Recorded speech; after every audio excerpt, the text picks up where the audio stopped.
এইটা তো এরা মাটি ছুটি দিচ্ছে আর আমাকে কিছু দেয়ও না, কিছু করেও না। আমি এমনি এই আর ভিক্ষা করি, কাগজ তো এটাই।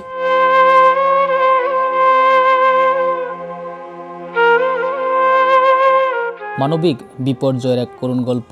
নূর নাহার, বয়স ৬৫ বছর। জীবনের শেষ প্রান্তে এসে যিনি আজ অসহায়, নিরাশ্রয়। কিছু বছর আগে তার স্বামী মারা যান। এরপর একমাত্র ভরসা ছিলেন কর্মজীবী বড় ছেলে।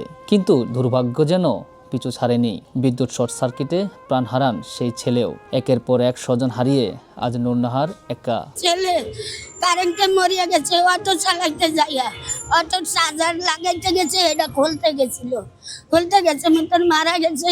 এরা মাটি চুনি দিয়ে কইছে আমরা কিছু দিব, আর দিল না।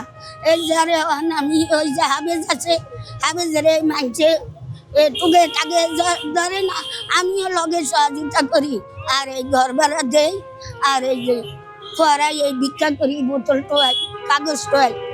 আমার বেশি সমস্যা নিয়ে টাকা।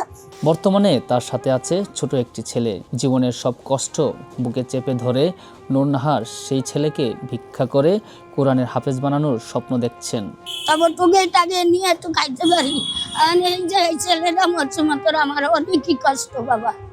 এই ছেলেটা আমার 18 বছরের ছিল, আর আমার স্বামী তো 12 বছরের। তাহলে ওই যে বুদ্ধিজীবী মারা গেছে, হেন মাটি দিচ্ছে, হেন তো আইছি লাল মাঠে।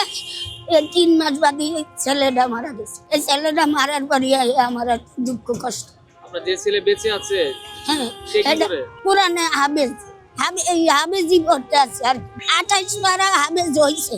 আর যা পারে হ্যাঁ সাহায্য করিয়া পড়াইবে, আর যেটি বাকি আছে সহযোগিতা করিয়া ব্যাকে পড়াইবে আমার ছেলে। আর এই যে এইটা তো এরা মাটি ছুটি দিচ্ছে, আর আমাকে কিছু দেয়ও না, কিছু করেও না। আমি এমনি এই আর ভিক্ষা করি, কাগজ তো এটাই।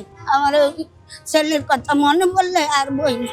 হ্যাঁ, এই ছেলেটাই আমার এই কামাই করি, আর অটো চালাইতো আর খাইতাম।